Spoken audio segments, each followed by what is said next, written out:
मोदी के पास दिल्ली पहुंचा सीएम योगी का फोन। 10 मिनट हुई बात, क्या योगी को देना पड़ेगा इस्तीफा?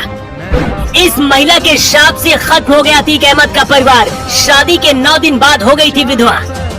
अतीक अशरफ को मारने की सुपारी किसने दी पता चल गया। 48 घंटे होटल में बैठकर तैयार हुआ था प्लान।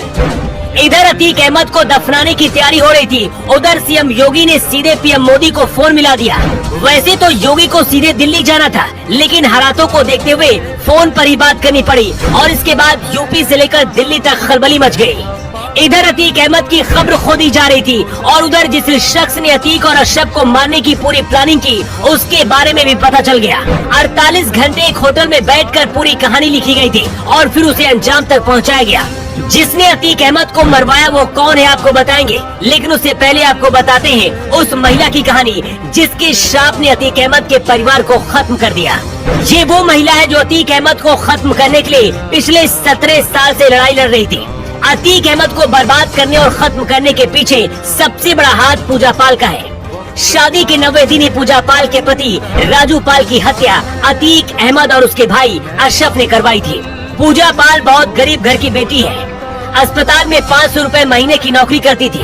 2005 में राजू पाल की हत्या के बाद से अतीक अहमद का बुरा वक्त शुरू हो गया और विधवा पूजा पाल का श्राप अतीक और उसके परिवार को निगल गया।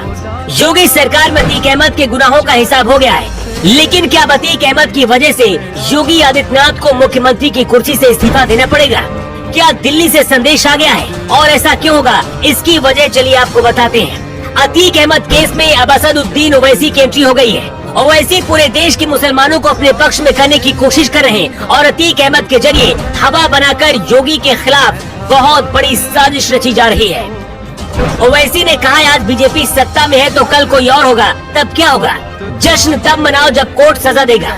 हर किसी को आप गोली मार देंगे तो फिर अदालत क्या करेगी? इंदिरा गांधी, बेअंत सिंह, महात्मा गांधी, राजीव गांधी के हत्यारों को भी कोर्ट से सजा मिली थी। यूपी के मुख्यमंत्री को पद पर बने रहने का कोई अधिकार नहीं है। अतीक अहमद की हत्या के लिए उत्तर प्रदेश के मुख्यमंत्री जिम्मेदार हैं। उनको अपने पद को छोड़ना पड़ेगा और उन्हें त्याग पत्र देना ही चाहिए।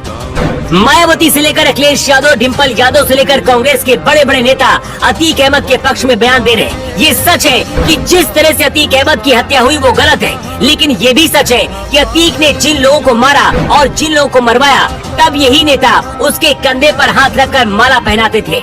हर किसी को पता है कि यूपी से योगी को हटाना आसान नहीं होगा, तो क्या अतीक को मोहरा बनाकर योगी को बलि का बकरा बनाने की कोशिश की जा रही है? सूत्रों के हवाले से खबर है कि योगी आदित्यनाथ ने पीएम मोदी से सीधे फोन पर बात की है और पूछा कि अब आगे क्या करना है, क्या मैं इस्तीफा दे दूं? बताया जा रहा है कि योगी की ये बात सुनकर मोदी बहुत गुस्सा हो गए हैं और बोले इसमें आपकी कोई गलती नहीं है। मोदी ने योगी से कहा कि 6 साल पहले आपको एक विश्वास के साथ यूपी सौंपा था, कानून के तहत सब कुछ करना है। अब सवाल ये है कि आखिर अतीक को मारने की सुपारी किसने दी? अतीक और अशरफ को मारने के बाद हत्यारों ने धार्मिक नारे लगाए। ऐसे में यूपी सरकार और मुख्यमंत्री के खिलाफ ये कोई बहुत बड़ी साजिश भी हो सकती है। अभी तक जो जानकारी मिली है उसके मुताबिक हत्यारों ने एक होटल में बैठकर 48 घंटे में प्लान तैयार किया था। हो सकता है योगी सरकार को बदनाम करने की नियति से किसी ने ऐसा करवाया हो, क्योंकि जिस तरह से योगी आदित्यनाथ से मुख्यमंत्री पद से इस्तीफा देने की मांग की जा रही है, उससे तो यही लगता है कि योगी के खिलाफ कोई बहुत बड़ी प्लानिंग की गई है। क्या आपको भी लगता है कि योगी को इस्तीफा देना चाहिए? आपकी क्या राय है? कमेंट बॉक्स पर लिखकर आप जरूर बताइएगा।